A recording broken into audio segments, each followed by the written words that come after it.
Queridos irmãos e irmãs, estamos iniciando mais um ano litúrgico. Terminamos o ano B e com o primeiro domingo do Advento iniciamos o ano litúrgico C.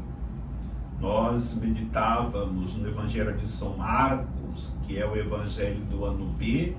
Esse ano será o Evangelho de São Lucas, nos direcionando para a experiência de salvação. A liturgia da palavra nos apresenta os seguintes textos para reflexão. Como pela leitura do livro do profeta Jeremias, capítulo 33, versículos de 14 a 16. O salmo responsorial é o Salmo 24. Como segunda leitura da primeira carta de São Paulo aos Tessalonicenses, capítulo 3, versículos 12, depois capítulo 4, versículo 2. O evangelho é o de São Lucas, capítulo 21, versículos de 25 a 28, depois de 34 a 36. A primeira realidade que temos que refletir é esse tempo que nós entramos agora, que é o tempo do Advento, um tempo de preparação para o Natal. É importante essa reflexão porque depende do nosso coração para que possamos entender qual é o tempo que estamos iniciando agora. Algumas pessoas começam a se preocuparem com os enfeites da casa, árvore de Natal, pisca-piscas, como também o presente, como que vai ser a ceia este ano. Mas aqueles que são, de fato, cristãos praticantes que vivem a sua fé, têm outra preocupação. Ele entra na reflexão que o tempo do Advento é um tempo de preparação para acolhermos Jesus que virá, para poder nos trazer a salvação. Esse tempo do Advento, nas 2 primeiras semanas, nós refletiremos sobre a segunda vinda de Jesus na sua parousia.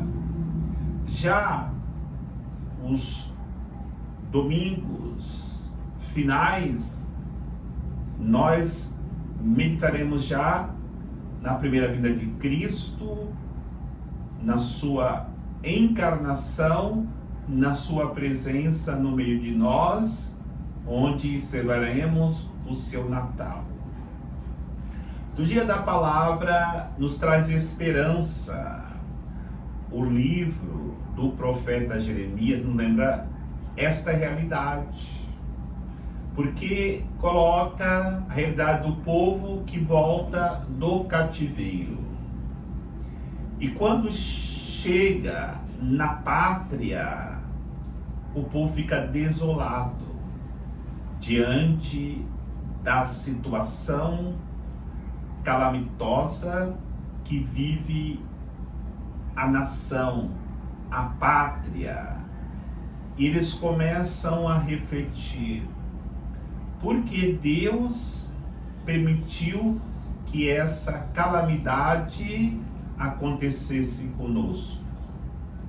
Não havia plantações, não havia gado, não havia nenhum motivo de esperança. E por isso desanimaram. E aí entra o profeta, dizendo para eles que iria nascer um rebento de justiça. E aí ele colocava no coração do povo a esperança de que Deus não havia abandonado o seu povo. Esta pode ser a nossa realidade nos dias de hoje. Nós somos chamados a nos voltarmos para o Senhor. Somos chamados a regressarmos do cativeiro do pecado.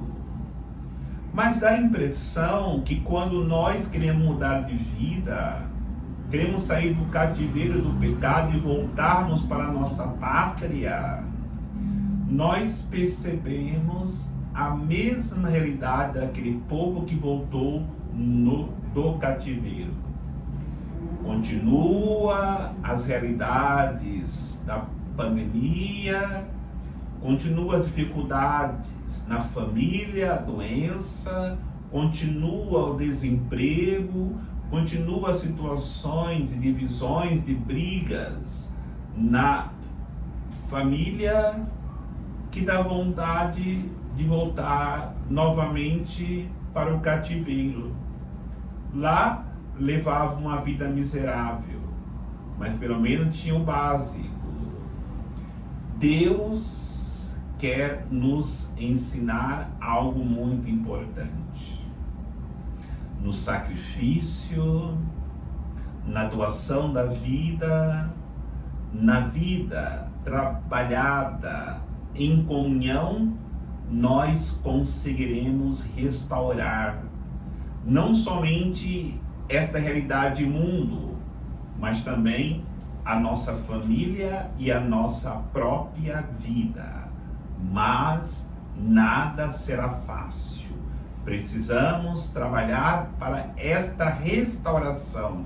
Foi exatamente esse ânimo que Jeremias deu ao povo para que pudessem sair do desânimo e começassem a restaurar a pátria novamente e que eles pudessem experimentar uma vida transformada, porque Deus estava com eles. E quando falamos de um rebento de justiça, o que é o rebento? É uma planta muito frágil que irá crescer ainda. O profeta não falou que iria nascer uma árvore frondosa, mas um rebento. Desse rebento iria sim surgir uma árvore frondosa. Essa árvore frondosa seria já o anúncio profético do Messias, de Jesus que iria nascer.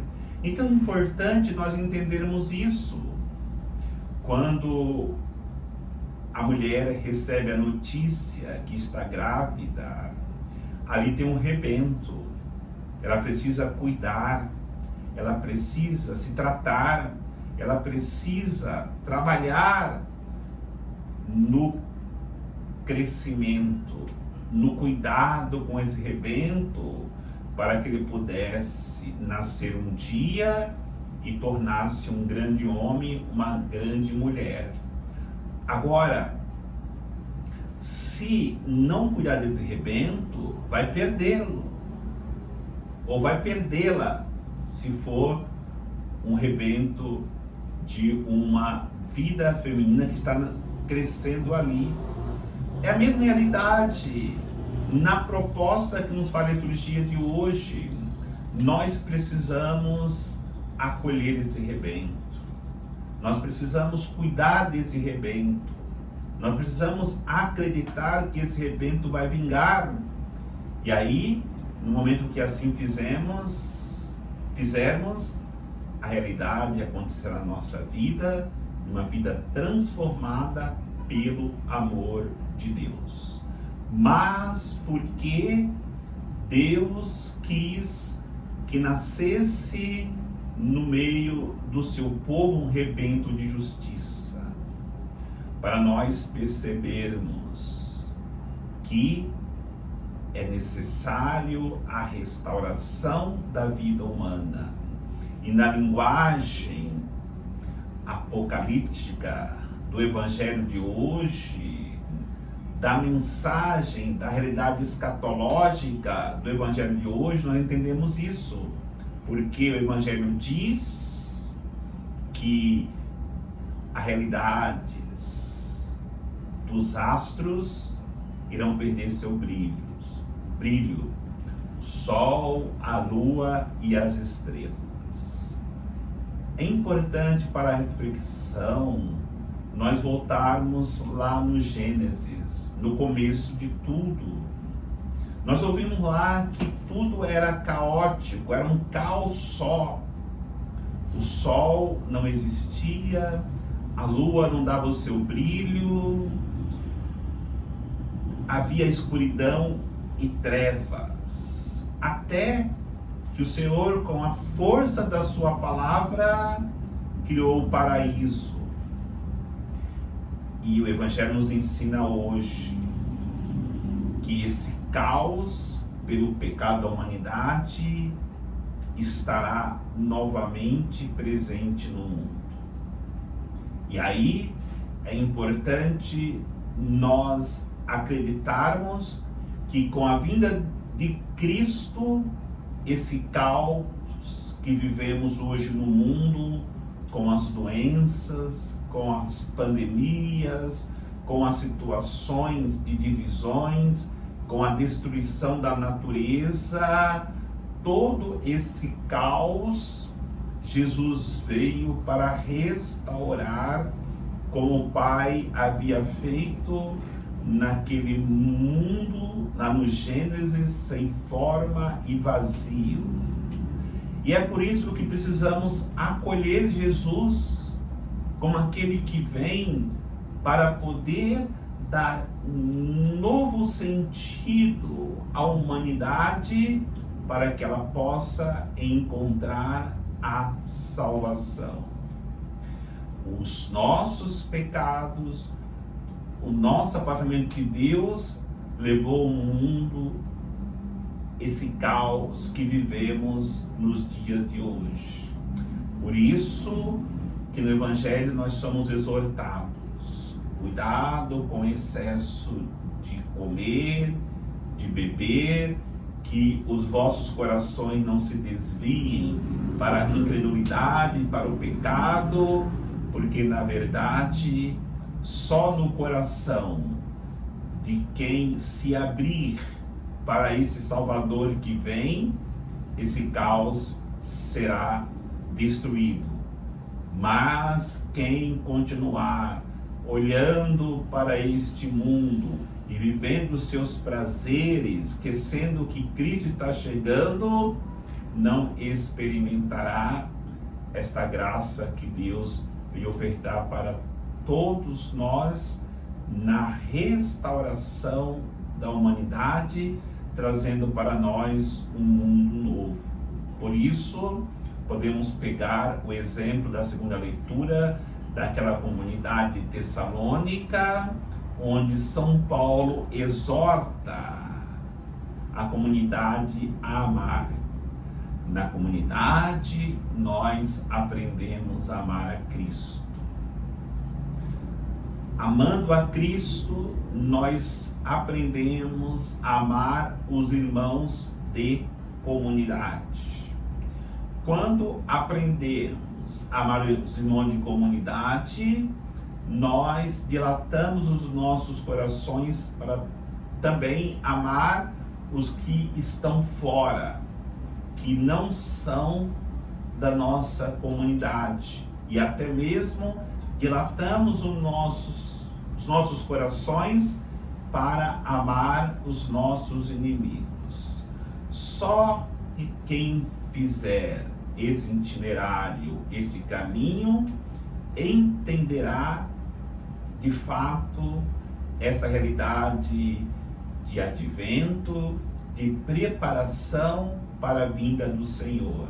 E que de fato, nesta caminhada para o Natal, quando chegarmos naquela noite gloriosa, nós possamos de fato estarmos com o coração preparado preparados para que Jesus nasça na manjedoura dos nossos corações. Queridos irmãos, queridas irmãs, estaremos logo iniciando a novena de Natal, que essa novena possa de fato despertar o nosso coração para amarmos nos pobres, nos necessitados, Jesus Cristo. Porque só tem sentido celebrar o Natal, ver a sua liturgia, se praticarmos atos concretos de amor para com as pessoas menos favorecidas. E aí nós encontraremos de fato a alegria de ver Jesus agir em nossas vidas, porque ele já nasceu e por isso ele quer dar a vida para que os menos favorecidos possam encontrar não somente o alimento material, mas também o alimento espiritual que lhes conduzirá à esperança de salvação, na alegria de um dia nos encontrarmos na eternidade com Deus. Que o Senhor nos abençoe nesse primeiro domingo do Advento. Em nome do Pai, do Filho e do Espírito Santo. Amém.